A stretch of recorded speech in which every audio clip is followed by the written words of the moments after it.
A millionaire paid a homeless woman to give birth to his baby, but when the baby was born, the police suddenly broke into his house. Los Angeles was drowning in neon. The city pulsed with life. Cars streaked down avenues. Laughter bled from rooftop bars, and the distant wail of a siren cut through the warm night air. From the penthouse of the Livingston Grand, Keith Livingston stood with his hands in the pockets of his tailored suit, his gaze distant. The skyline stretched before him, an empire of glass and steel he had conquered. But tonight, the success felt hollow. 38, unmarried, childless. A man who had built an empire but left no heir to inherit it. Rumors filled the spaces where answers should be. Some whispered he was incapable of having children. Others speculated he simply lacked the ability to love. Keith didn't care about their opinions. What he cared about was control, and control meant solutions. Down in the streets below, Nicoletta Vitale moved like a ghost through the shadows, her worn leather boots scuffing against the pavement. Her dark, wavy hair, once a mark of her beauty, was tangled from weeks without proper shelter. Her sharp features, sculpted by her Sicilian blood, were hardened by hunger. She hadn't always been like this. 2 years ago, she had stepped off the plane at LAX believing in the American dream. Fresh from Palermo, she had imagined California to be golden, welcoming. But that illusion shattered quickly. First came the scam, a restaurant job that never existed, a fake employer who stole the last of her savings.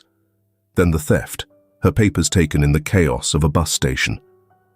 What followed was a slow descent into something she swore she would never be, a woman who counted her next meal in spare change. She hated this version of herself. Keith had just stepped out of his car, adjusting his cuffs, when something caught his eye. A woman sitting on the curb across the street. The first thing he noticed was the stillness. The city churned around her, cars honking, people rushing past, but she barely moved. Her dark, wavy hair spilled over her shoulders, tangled and unkempt. A jacket too thin for the chilly night clung to her frame, her arms wrapped around herself in a way that spoke of habit rather than comfort. It was her eyes that held him, not wide with desperation, not hollow with resignation. They were sharp, unreadable, like the sea before a storm. Defiant, even in ruin. Keith didn't do impulsive. He didn't do gut feelings. But something about her made him pause. Entering the midnight cafe, Nicoletta hunched over a plastic cup of burnt coffee, her fingers wrapped around it for warmth rather than taste. Outside, a sleek black car rolled to a stop, its engine purring like an animal at rest. The door opened, and from it emerged a man who did not belong here. Keith Livingston. The door chime jingled as he stepped into the cafe, but his focus never wavered. He moved with calculated steps, his presence effortless yet commanding. Unlike the men who prowled these streets after dark, he wasn't looking for trouble. He was looking for something else. Nicoletta noticed him immediately. A man like him didn't accidentally find himself in a place like this. He had come here with intent, which made her cautious. She didn't flinch when he stopped a few feet from her. "You speak English?" His voice was low and smooth, as if he had all the time in the world. Nicoletta lifted her chin, eyes sharp. "Better than you speak Italian." A flicker of amusement passed through his grey eyes. "That's fortunate." She set down her coffee, crossing her arms. "If you're looking for entertainment, try Sunset Boulevard. I'm not for sale." "I'm not looking for that," Keith said, slipping his hands back into his pockets. "I'm looking for someone to carry my child." Nicoletta blinked, then let out a dry laugh. "You think I'm some kind of, what, surrogate for hire?" "A business arrangement."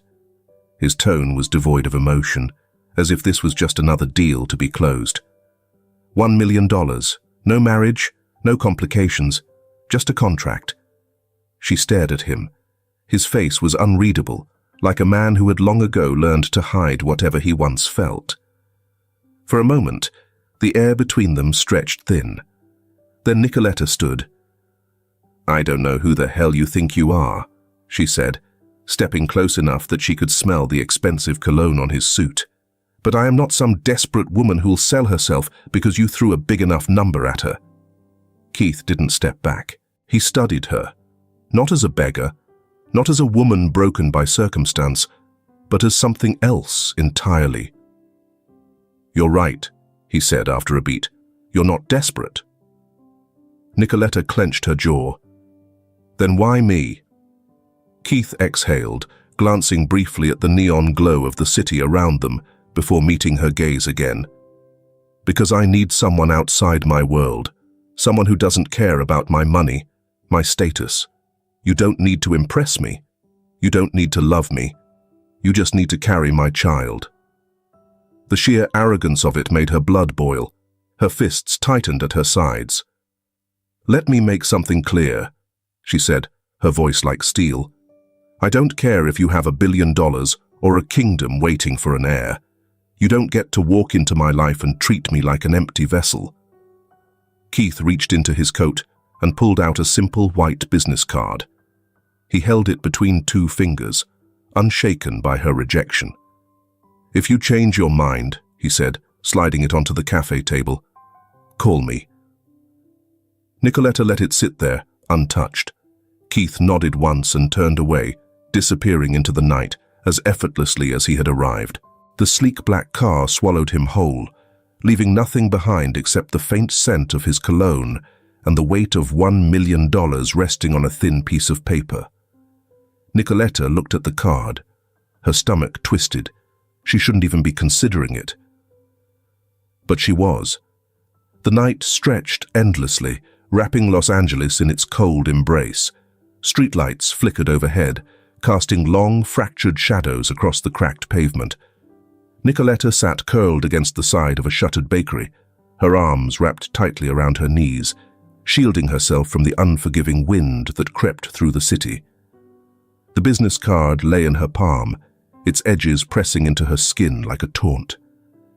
Keith Livingston. A name that belonged to a man who had never known hunger, who had never counted coins to buy bread, who had never felt the weight of dreams turning to dust. She wanted to throw the card away, letting it disappear down the nearest gutter, along with the last fragments of her pride. But pride didn't fill an empty stomach. It didn't put a roof over her head. And it sure as hell didn't get back the papers that had been stolen from her the day she lost everything. Nicoletta closed her eyes, and the past surged forward like an unforgiving tide. Palermo, Italy, 2 years ago. The sun had painted the sky in hues of amber, the salty breeze from the Mediterranean tangling in her hair as she stood in the airport terminal, clutching her boarding pass with trembling hands. America, the land of second chances, of open doors. She had spent years dreaming of this moment, of stepping into a country where hard work meant something, where she could build a life that stretched beyond the narrow streets of Palermo. She had been so sure. Her first mistake had been trusting the wrong people. The job was supposed to be waiting for her, a secure position in a high-end restaurant in downtown Los Angeles. The contract had seemed legitimate, the employer charming and reassuring. But when she arrived, there was no job, no employer, only a fake office, a stolen passport, and a sinking realization that she had nowhere to go. And then came the slow descent. She had found work, temporary, unstable, and cruel. The other employees, mostly young American women with sharp tongues and cruel smiles, had resented her immediately. She was too pretty, too foreign, too much of an easy target.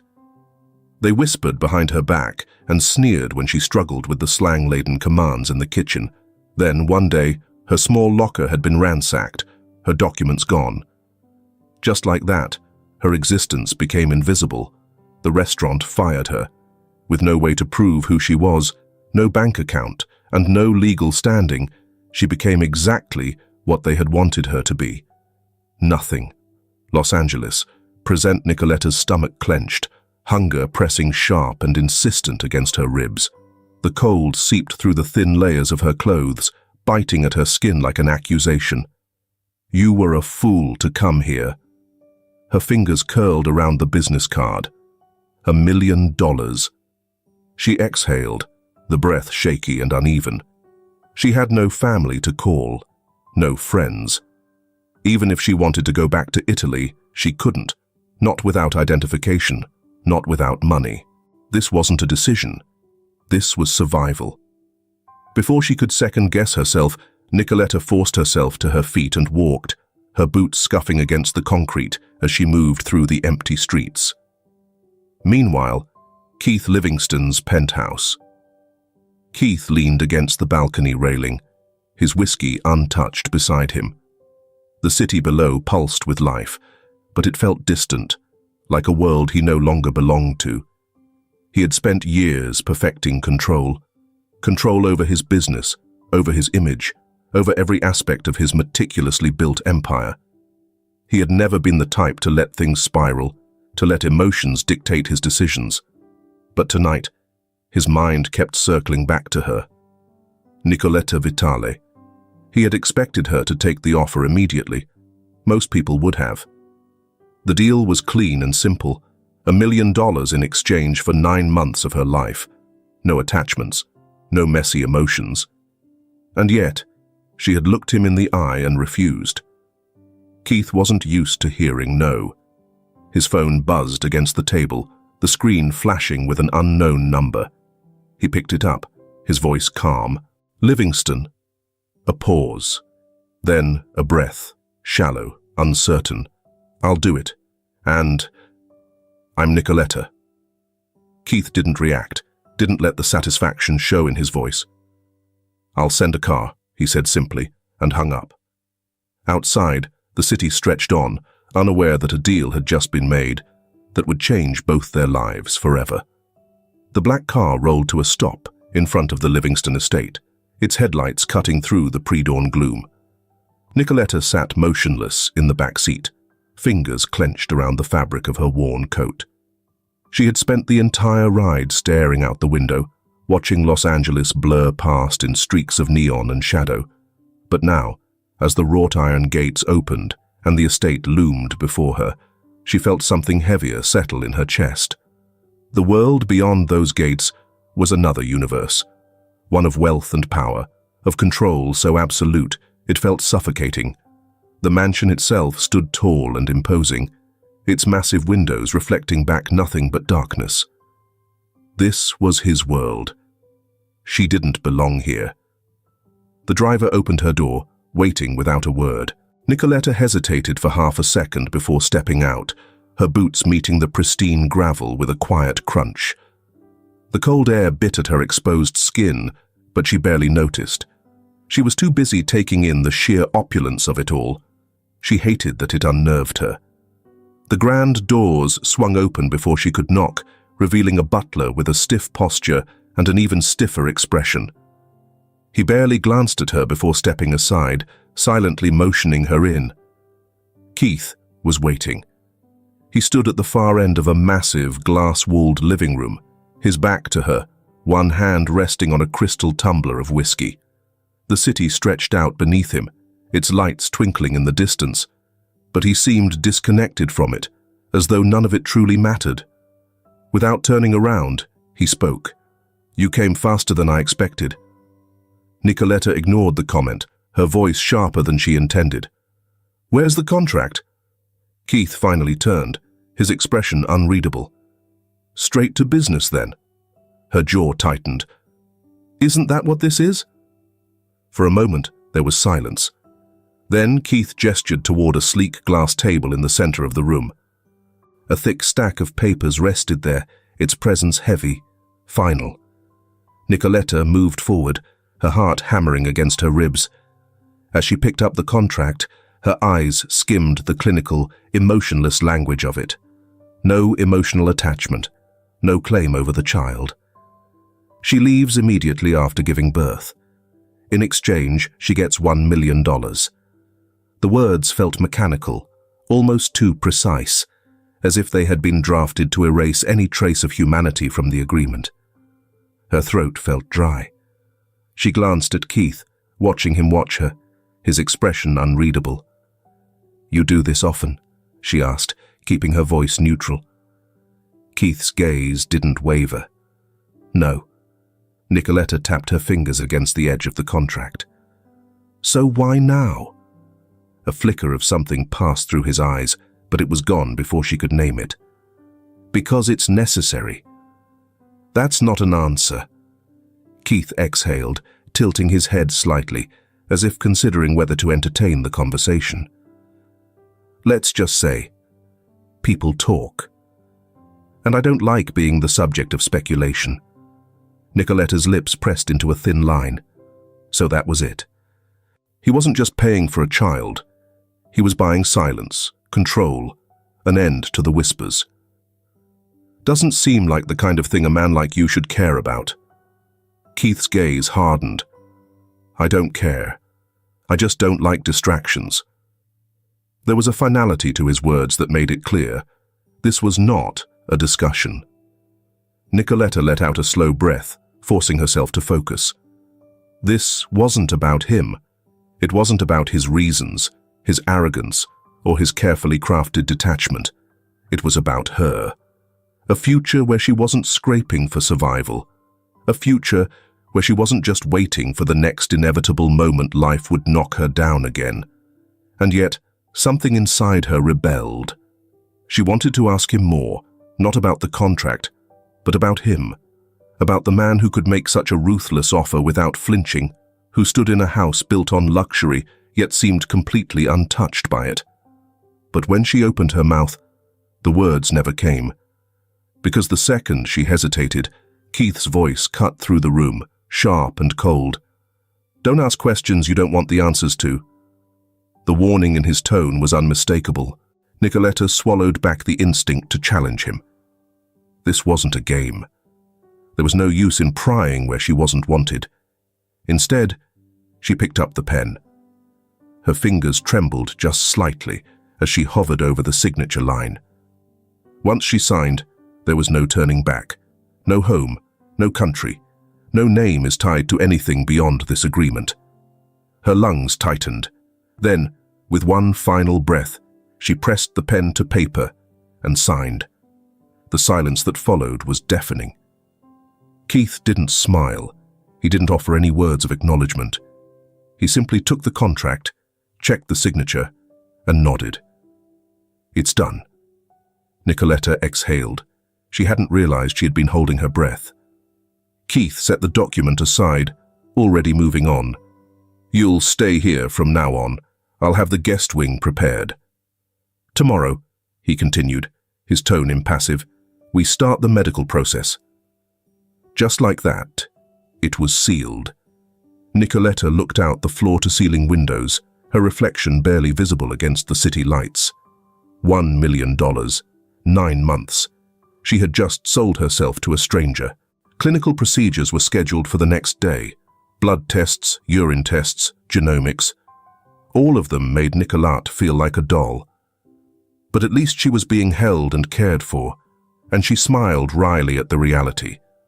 Keith was still standing there, silent and thoughtful, his expression so unlike that of a father-to-be that Nicolette was dismayed. Few weeks later, the nausea hit. Nicoletta sat on the edge of her pristine bed, pressing the back of her hand against her mouth, willing herself not to be sick. The sheets beneath her were silk, smooth and untouched, a stark contrast to the concrete and cardboard she had slept on for months. The room, massive, sterile, felt like a cage with walls made of luxury. She had spent the first night at the estate lying awake, staring at the ceiling, listening to the silence pressing in from all sides. Everything about this place was too big, too empty, too quiet. But now, her body had turned on her before she could even begin to settle. She stumbled to the bathroom, barely making it in time. Cold sweat beaded along her forehead as she gripped the marble counter, breathing through the dizziness. Nicoletta had never been fragile. She had worked brutal shifts in sweltering kitchens, stood for hours balancing plates on aching arms, and learned to fight off men who thought she was an easy target. But this this loss of control over her own body. It terrified her. When the sickness finally subsided, she rinsed her mouth, staring at her reflection in the mirror. Her skin was pale, her dark eyes shadowed, her hair unkempt. The woman looking back at her wasn't the girl who had landed in America full of hope. She was someone else now, and there was no turning back. Keith didn't acknowledge her discomfort as they sat in the back of the car, the tension between them a quiet, unspoken thing. He was as composed as ever, eyes scanning something on his phone, while Nicoletta focused on the passing streets, her stomach still uneasy. She wanted to ask where they were going, if this was just the first of many clinical obligations she'd have to endure. But she refused to let him see even an ounce of weakness. When they arrived at the private medical facility, everything was polished and efficient, just like him. The doctor, an older woman with sharp eyes and a clipped tone, wasted no time getting to the point. "You are pregnant," she confirmed, flipping through her clipboard. "Early stages. We'll monitor closely for any complications." Keith nodded, unsurprised. He had expected this outcome. Nicoletta, however, felt something shift inside her. She had known, of course. The contract, the procedure, she had agreed to this. But hearing the words aloud made it real in a way she hadn't prepared for. The doctor continued talking about vitamins and dietary restrictions, but the words blurred together. Pregnant. It settled over her like a weight she hadn't anticipated. The second appointment came 2 weeks later, and by then, Nicoletta had learned to expect Keith's presence at these things.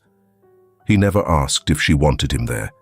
He simply arrived, detached but thorough, ensuring everything was handled. Today was no different. The room was cold, the gel on her abdomen colder, and the rhythmic beeping of the machine filled the silence. Nicoletta stared at the ceiling, her body tense, waiting for the doctor to say something. Then she noticed it, a flicker of hesitation from the technician. The probe moved, the screen flickered, and the doctor's expression shifted, just slightly. Nicoletta frowned. What? Keith, who had been standing near the window, turned at the sound of her voice. The doctor cleared her throat. "Everything looks good," she said carefully. "But it's not one baby." Nicoletta's breath hitched. "Excuse me?" Keith stepped forward, his presence suddenly looming. The doctor turned the screen toward them, pointing at 2 distinct figures, the grainy black and white images moving slightly. "Twins," she confirmed. The air in the room shifted. Nicoletta exhaled sharply, her mind racing. Twins. She had expected one. One was manageable. One was what she had agreed to. This changed everything.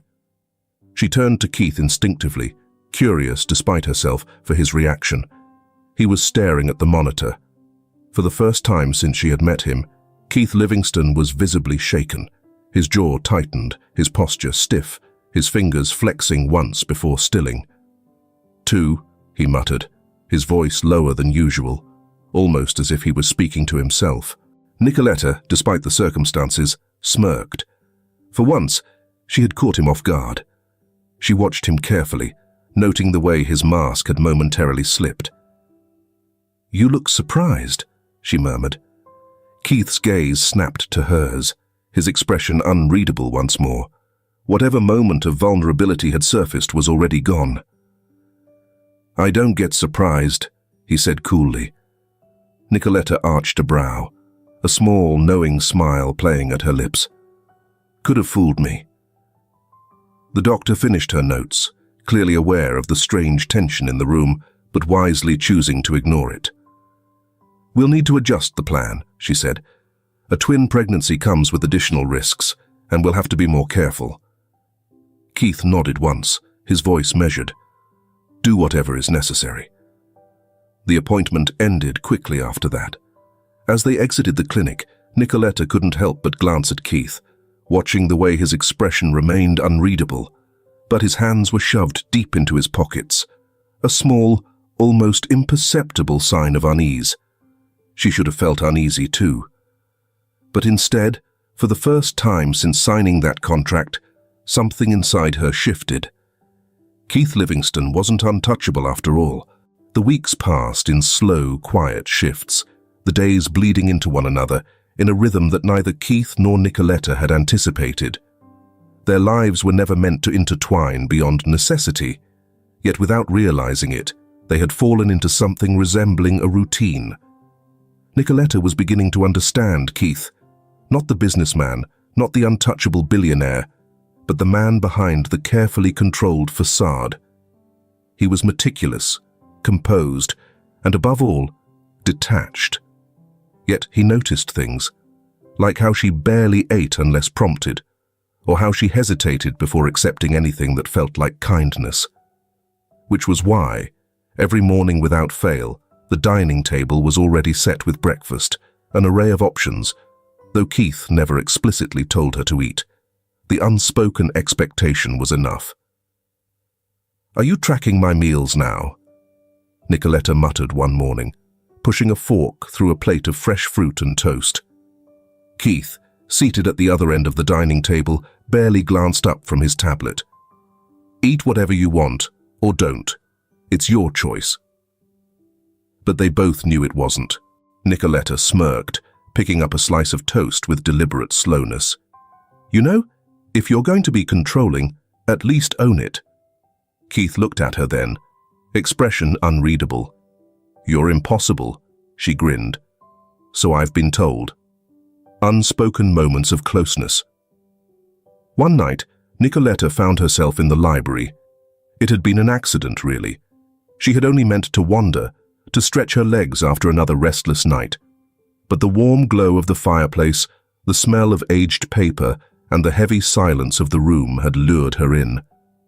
She had lost track of time flipping through an old book of Italian poetry, the verses tugging at something deep within her, a reminder of home, of a life that felt like it belonged to someone else. At some point, exhaustion won. Her body, no longer her own, succumbed to sleep in the oversized leather armchair. When she woke, the first thing she noticed was the soft weight of a blanket over her shoulders. The second was Keith, standing at the doorway, his silhouette sharp against the dim light. "You should sleep in your room," he said. Nicoletta's fingers curled into the fabric, something unfamiliar flickering in her chest. He didn't admit that he had placed the blanket there, but the proof was in the warmth wrapped around her. She held his gaze, eyes searching for something in his. "I was comfortable here." Keith didn't argue. He only lingered for a second longer before turning and disappearing down the hall. A battle over cravings. It started with oranges, or more accurately, the lack of them. Nicoletta had spent the better part of the morning desperately craving something citrus, only to discover that the kitchen, despite being stocked with imported delicacies and Michelin star-worthy ingredients, had no oranges. And so, she made it Keith's problem. "You have a private chef, a vineyard, an entire estate, and not one orange in this house." Keith barely looked up from his laptop. "Buy some." Nicoletta folded her arms, leaning against the edge of his desk. "That's not the point." Keith sighed, setting his laptop aside. "Then what is?" "That I'm carrying your children, and you should be accommodating." Keith narrowed his eyes. "So, you want me to personally go and find oranges?" Nicoletta grinned. "I just want to see how far you're willing to go." Keith didn't answer. But the next morning, the dining table was covered in oranges, dozens of them, neatly arranged in bowls, as if an entire orchard had been transported into the house overnight. Nicoletta stared at the abundance, lips twitching. "This is ridiculous." Keith sipped his coffee, entirely unaffected. "You wanted oranges." "I wanted maybe two." Keith shrugged. "Now you have options. An Italian film and a reminder of home." The night the shift truly happened, Nicoletta hadn't expected him to be there. She had found an old Italian film among the countless entertainment options in the estate and had settled into the couch, letting the familiar language wash over her. She hadn't meant to cry. But as the film played, scenes of narrow, sunlit streets, bustling cafes, and the sound of hurried Italian conversations in the background, something unraveled. Keith must have entered at some point, because when she finally wiped her cheeks, he was already standing there, watching. "You miss home?" It wasn't a question. Nicoletta exhaled shakily, nodding, but didn't expect him to understand. But the next evening, when she walked into the dining room, she stopped in her tracks. The entire table was covered in Italian dishes, handmade pasta, Sicilian caponata, freshly baked focaccia, even cannoli, perfectly crisp, dusted with powdered sugar. She looked at the spread, then at Keith. "You didn't have to do this." Keith, seated at the head of the table, gestured toward the chair opposite him. "Sit." Nicoletta hesitated, then did. The first bite was a punch to the gut, because it tasted like home. And that, more than anything, made her chest ache. She glanced up at Keith, who was watching her far too carefully, though he masked it with indifference. "Why?" she asked softly. Keith didn't answer immediately. Then, with a casual sip of wine, he finally said, "Because I can." And for the first time since signing that contract, Nicoletta wasn't sure if he was lying. "Do you have a favorite Italian dish? Leave the name of it in the comments." Keith wasn't sure when it started. At first, their arrangement had been precisely what he had intended: detached, transactional, clean. He had made the rules clear, drawn the lines in permanent ink, and expected them to remain unbroken. But then, something shifted. Maybe it was the quiet moments, like how she had fallen asleep in the library, the book slipping from her hands, and without thinking, he had placed the blanket over her. Maybe it was the way she made everything a fight, a battle over oranges, a sarcastic remark over breakfast, the way she always pushed him just enough to see if he would push back. Maybe it was the way she laughed. Something rare, something unguarded, something he hadn't realized he wanted to hear more often. Whatever it was, Keith found himself lingering. Something unspoken. It was subtle at first. He would stay a little longer at the dinner table, watching the way she absent-mindedly cradled her growing stomach, watching the way her face softened when she spoke of Italy. He caught himself noticing too much. The way her eyes lit up when she was engaged in an argument, the way she tucked a loose strand of hair behind her ear, the way she tilted her head when she studied him, as if trying to figure out a puzzle she hadn't quite solved yet. And she noticed too. One night, she caught him watching. "You do that a lot," she mused. Keith barely lifted his glass of whiskey. "Do what?" Nicoletta smirked, stretching out on the couch, her legs curled beneath her. "Look at me like I'm some kind of investment you can't figure out." Keith arched a brow. "I look at all my investments the same way." Nicoletta rolled her eyes. "I'm not a business deal." His gaze didn't waver. "Number you're not." And that was the problem. The lines between contractual obligation and something else blurred quietly, slipping through the cracks of their routine like whispers neither of them dared acknowledge. Keith found himself lingering after dinner, after meetings, after meaningless obligations that once consumed his time. His footsteps, once always leading to his office, now found excuses to slow near the rooms Nicoletta occupied. Nicoletta noticed. She noticed how his gaze softened when she laughed, how he always seemed to be near when she needed something, though he pretended it was mere convenience. How, when she struggled up the stairs after a long day, his hand lingered a second too long on the small of her back, steadying her before he let go as if he hadn't touched her at all. But she felt it, and it scared her. Conversations that weren't meant to happen. It started one night after dinner, when Nicoletta pushed her plate aside and spoke without thinking. "I used to think America would be my fresh start." Keith, seated across from her, raised an eyebrow. "And now?" Nicoletta let out a dry chuckle. "Now, I think America is where dreams go to get trampled." She expected him to disagree, to tell her that life was about taking control, that people who let their dreams get crushed simply weren't strong enough. Instead, Keith leaned back in his chair, studying her with an unreadable expression. "I get it," he murmured. Nicoletta blinked. "You get what?" Keith exhaled, swirling the wine in his glass before answering. "The expectations," he said, his voice low. "The way people think you're supposed to fit into a mold. Be someone they understand. But no matter how much you try, you always fall short of what they want." Nicoletta stilled. She had never thought about his struggles. In her mind, Keith Livingston was untouchable. A man who had never felt lost, never had to fight for his place in the world. But as he spoke, something shifted in her perception of him. "People look at me," he continued, "and see wealth, power. They assume I have everything, that I should be married, have an heir. That's why I made this deal with you, Nicoletta, not because I wanted a family." His voice lowered slightly, "but because I was tired of people questioning if I could even have one." Silence hung between them. Nicoletta swallowed. "That's a lonely way to live." Keith's lips curved in something that wasn't quite a smile. "I thought you understood loneliness." She did. But for the first time, she realized they weren't so different after all. After that night, their conversations became easier.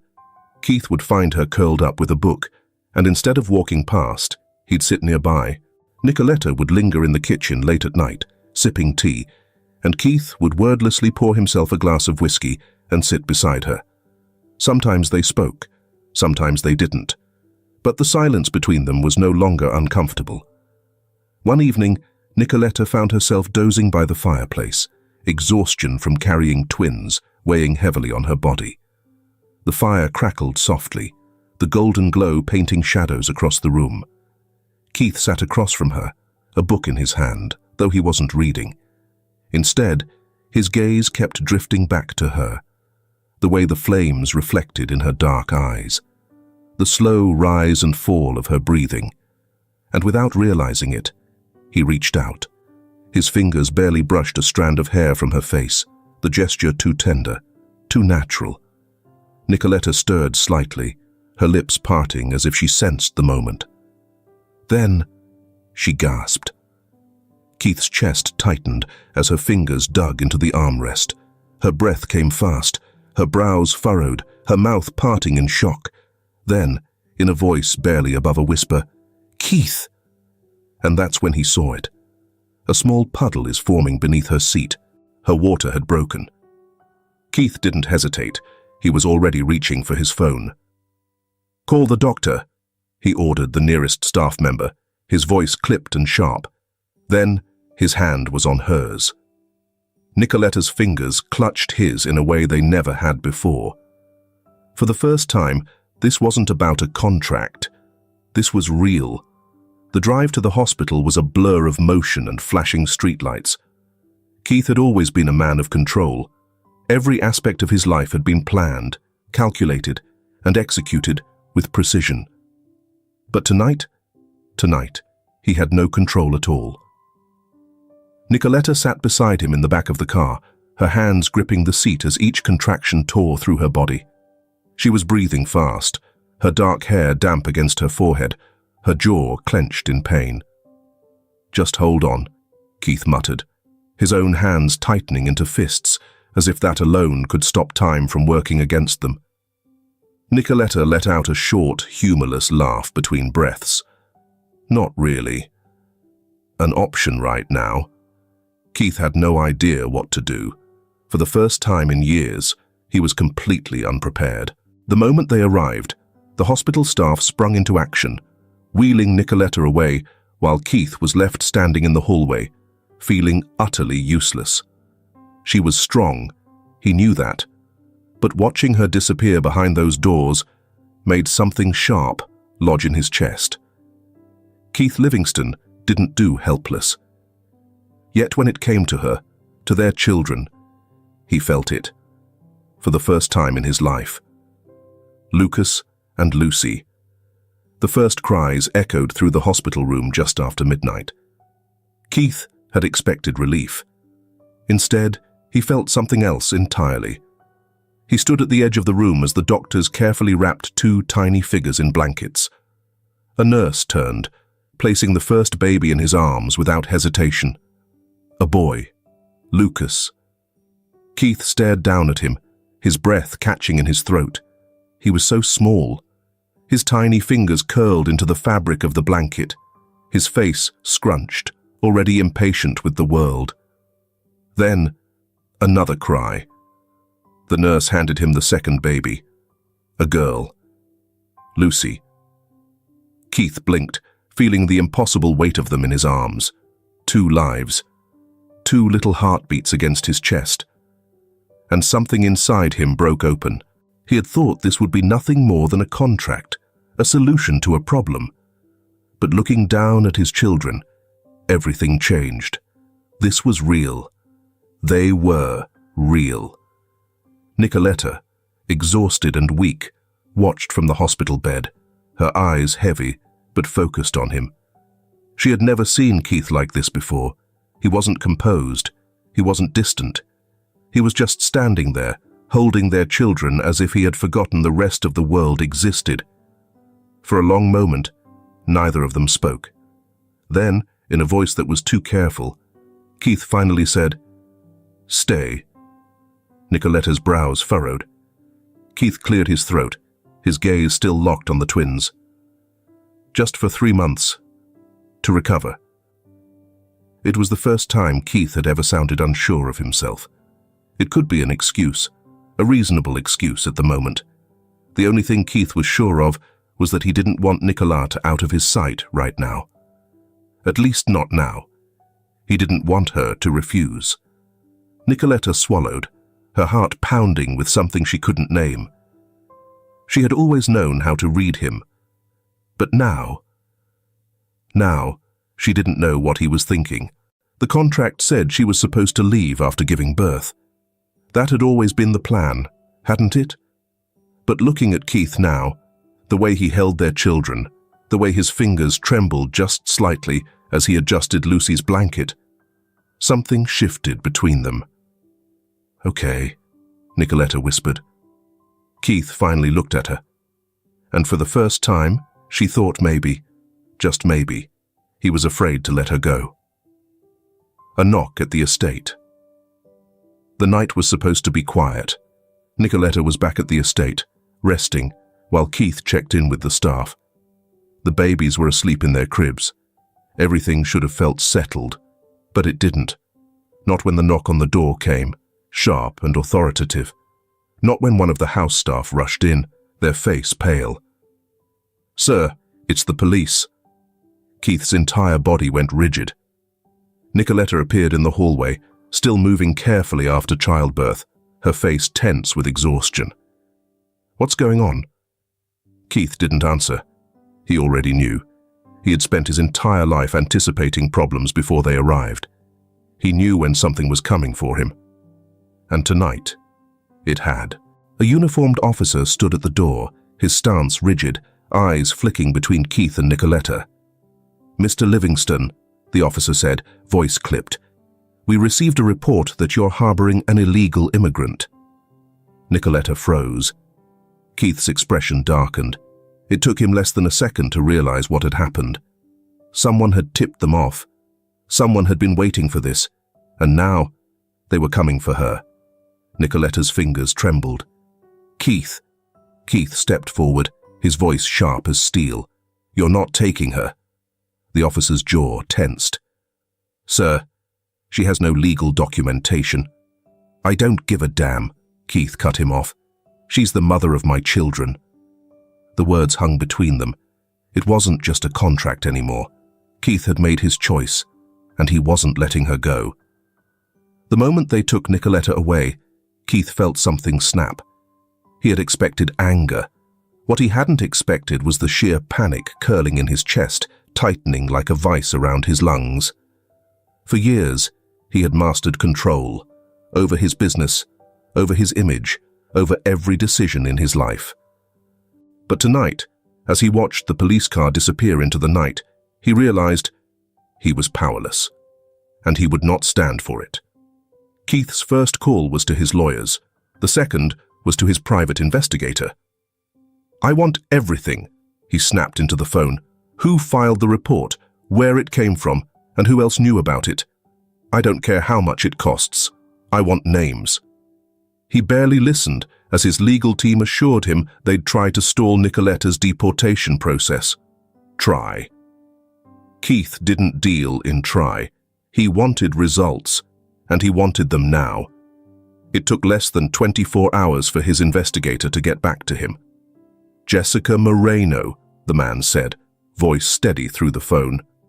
"She works at one of your restaurants. Used to work with Nicoletta at another place months ago. She was the one who made the anonymous tip." Keith went still. Jessica. He knew that name. He had hired her himself. And suddenly, everything made sense. Keith's grip on the phone tightened. "Where is she now?" "On shift at the Valencia location." Keith didn't wait to hear the rest. He was already out the door. The restaurant was busy, elegant, high-end, filled with the soft hum of conversation and the clinking of wine glasses. Jessica stood near the bar, speaking to a co-worker, completely unaware of what was coming. Keith stepped inside, his presence cutting through the air like a blade. A few employees turned, recognizing him instantly. Some stiffened, whispering among themselves. Jessica looked up and froze. Her smirk faltered for a split second before she schooled her features into something mocking. "Mr. Livingston," she purred, crossing her arms. "To what do I owe the pleasure?" Keith didn't bother with pleasantries. "You did this." Jessica's expression barely wavered. "I don't know what you're talking about." Keith took another step closer, voice lethal. "You filed the report, you tipped off immigration, and you did it out of spite. Your jealousy and evil are destroying a life, a dream, and more than a person." Jessica rolled her eyes. "Spite? Jealousy? Please. She's illegal. She doesn't belong here. She can't use her beautiful appearance to seduce all the rich men in this city. She is a criminal. I just follow the law." Keith's jaw clenched. He had never wanted to strangle someone so much in his life. Jessica smirked at his silence. "What? Upset that your little charity case got caught?" she sneered. "You can afford a dozen replacements. Why waste your time on her?" Keith's vision darkened. The room around him faded. It wasn't just about Nicoletta anymore. It was about the years she had spent fighting to survive, about how much had been stolen from her before she had even met him. And Jessica had been part of it. Keith exhaled slowly, the rage inside him settling into something colder, more dangerous. "You stole from her," he murmured. Jessica blinked. "Excuse me?" Keith's gaze was ice. "You and the others. Months ago, at the restaurant, you stole her papers. You took away the one thing she needed to stay safe in this country." Jessica's smirk faltered.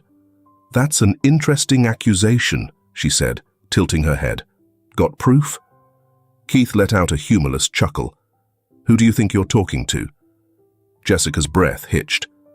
She wasn't an idiot. She knew exactly who Keith Livingston was and what he could do. "Confess," he said, voice smooth but merciless. Jessica swallowed. "Or what?" Keith leaned in, his next words a whisper, meant for her ears only. "Or I will bury you."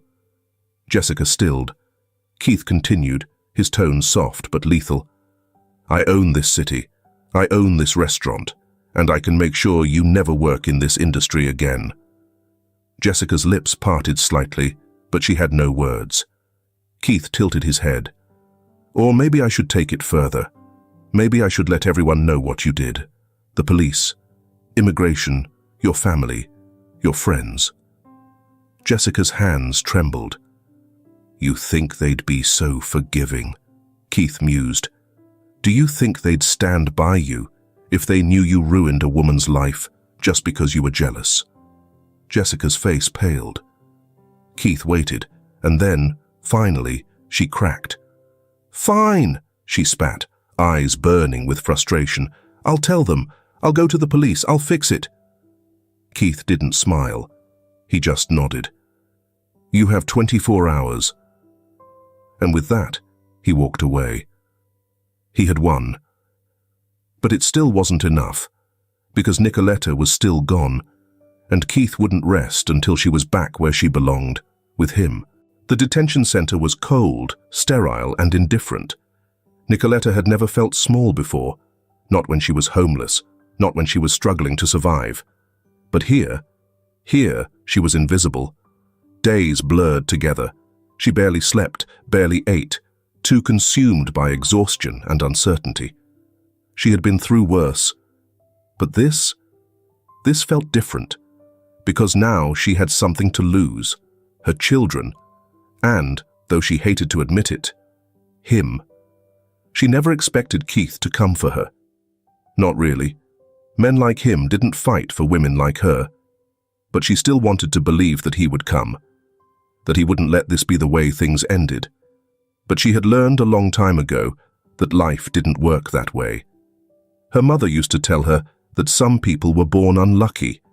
Nicoletta had never believed it. Not until now.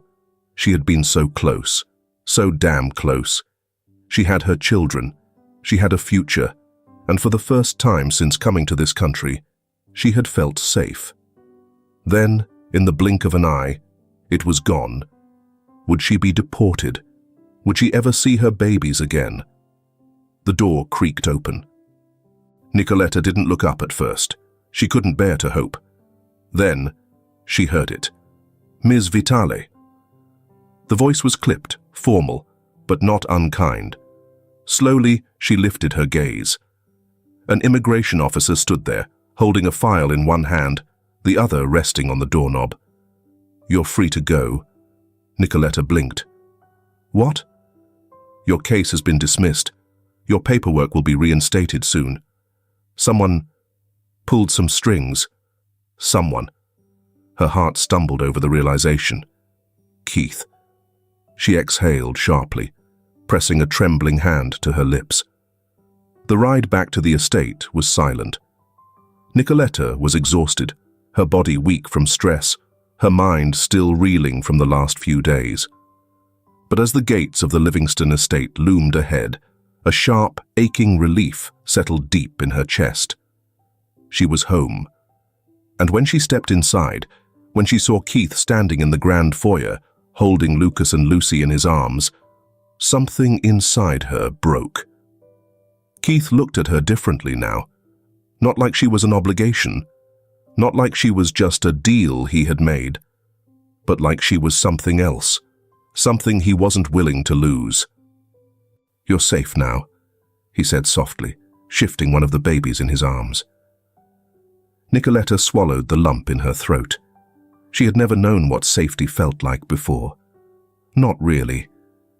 But looking at him now, at the way he held their children so protectively, at the way his jaw was still tight from whatever battle he had fought to get her back, she thought maybe this was it. This was what it meant to be protected, to be wanted, and maybe, just maybe, to be loved. A conversation that changed everything that night. Nicoletta sat in the nursery, rocking Lucy in her arms, listening to the rhythmic sound of the rain tapping against the window. Keith leaned against the doorway, watching her. Neither of them spoke for a long time. Then, finally, "Why did you do it?" Keith's jaw tensed. "Do what?" Nicoletta looked at him, her dark eyes searching his face. "Save me," she murmured. "Fight for me." Keith inhaled sharply, running a hand through his hair. "I don't know," he admitted. But that wasn't the truth. Nicoletta smiled faintly, shaking her head. "You're a terrible liar." Keith exhaled, stepping into the room. He placed Lucas in his crib, smoothing the blanket over his tiny frame, before turning back to her. And then, finally, he spoke. "When I made this contract, I thought it would protect me." Nicoletta frowned. "Protect you from what?" Keith's eyes met hers, and for the first time, She saw vulnerability. "From this," he said quietly. "From you. From feeling something I couldn't control." Nicoletta's breath caught in her throat. "You broke every rule I made," he continued, his voice rough. "You made me care. You made me—" He hesitated. And then, finally, "You made me love you." The words hit her like a punch to the chest. Nicoletta's lips parted, but no sound came out. Keith took a step closer, his hands curling into fists at his sides, as if he was trying to hold himself back. "I thought I could walk away from this. From you," he admitted. "But the second they took you, the second I saw that empty space where you should have been," his voice broke, "I knew." Nicoletta's heart pounded.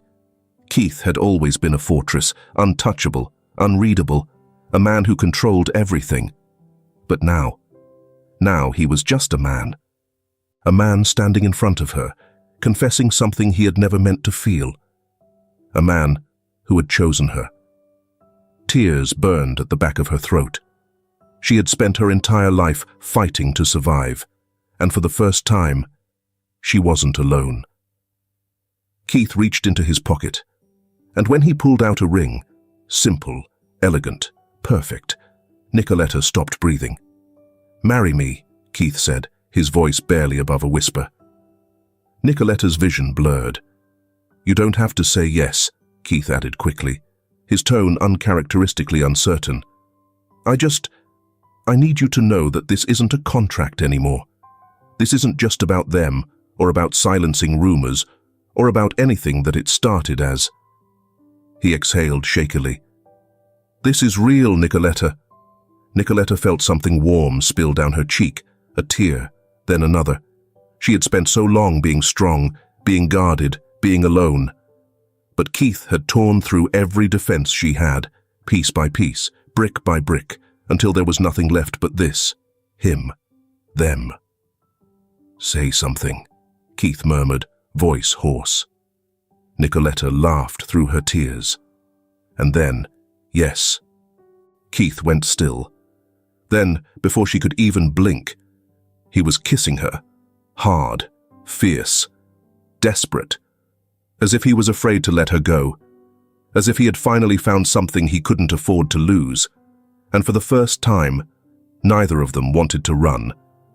2 months later, Nicoletta's new immigration papers arrived in a crisp white envelope. She turned it over in her hands, barely breathing, afraid that if she opened it, the fragile reality she had stepped into would shatter. Keith stood beside her, silent but steady. "Open it," he murmured. Nicoletta exhaled slowly. With careful fingers, she peeled back the seal, unfolded the documents, and let her eyes scan the words that finally confirmed it. She was no longer invisible, no longer a ghost drifting between a country that had stolen her hope and a past that no longer belonged to her. She swallowed hard, pressing her lips together. Keith was watching her, his gaze unreadable. "You did this," she said softly. He shrugged, but there was no dismissing the truth. "I did what needed to be done," he said. Nicoletta's throat tightened, not just for her, for their children, for their future, for something neither of them had planned for, but had become impossible to ignore.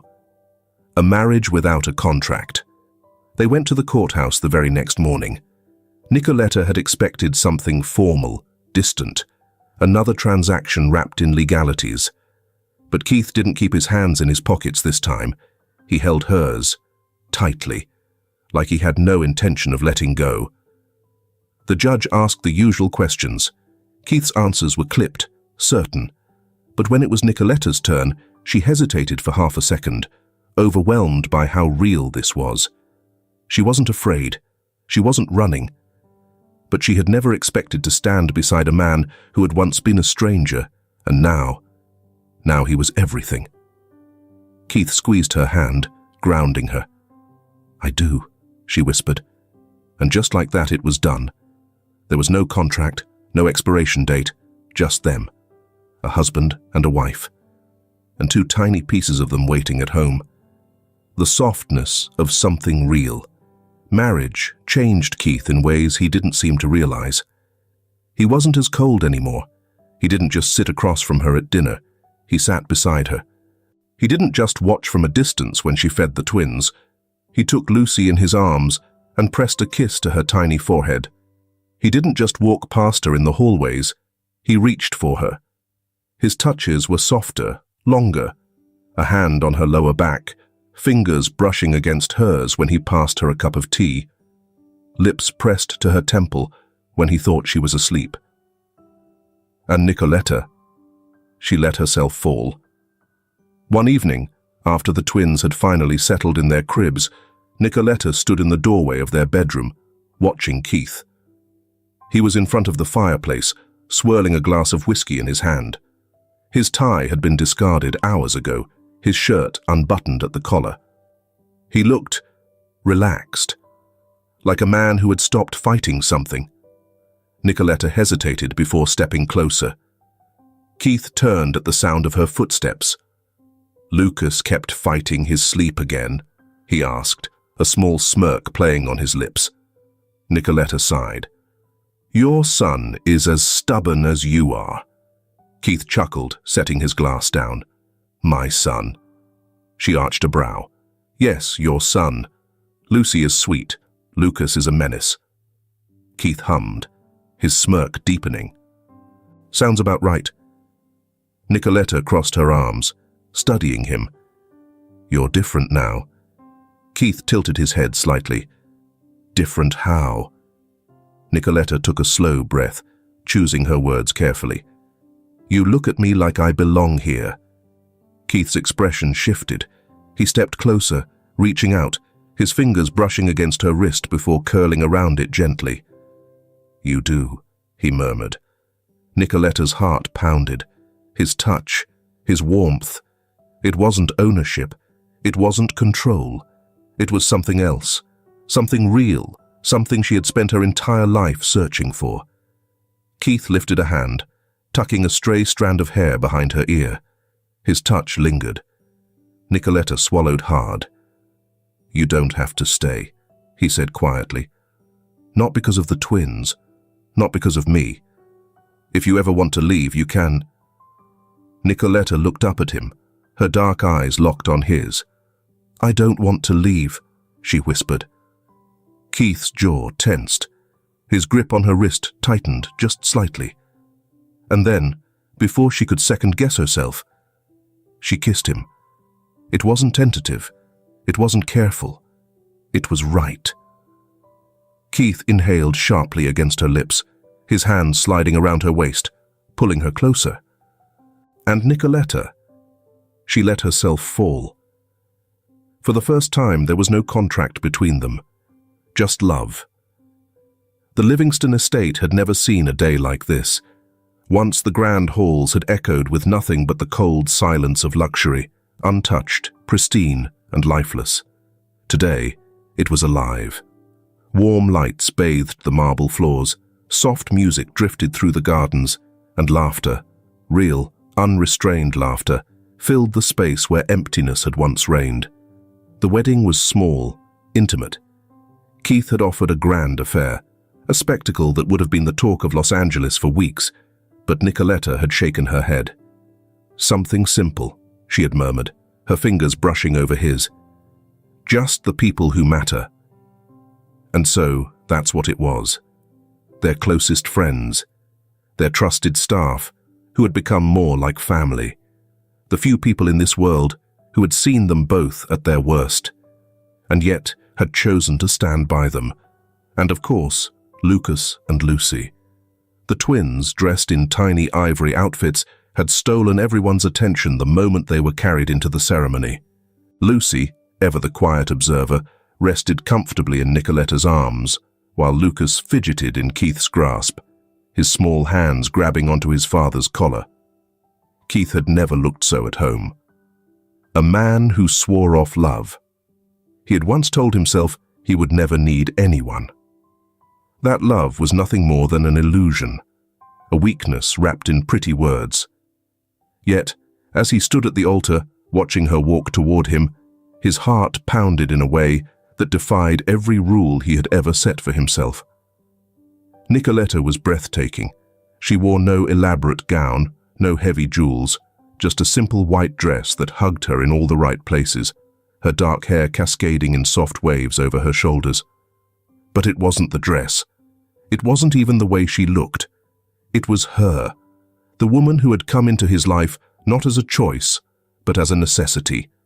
The woman who had fought him at every turn, who had refused to be nothing more than a contract, who had made him break every rule he had ever set. The woman he had tried not to love, but had fallen for anyway. Their vows were quiet, personal. Keith, a man who had once avoided emotions like a disease, now looked at his wife like she was his entire world. And when he slipped the ring onto her finger, his grip lingered just a second longer, as if to remind her she was never going anywhere again.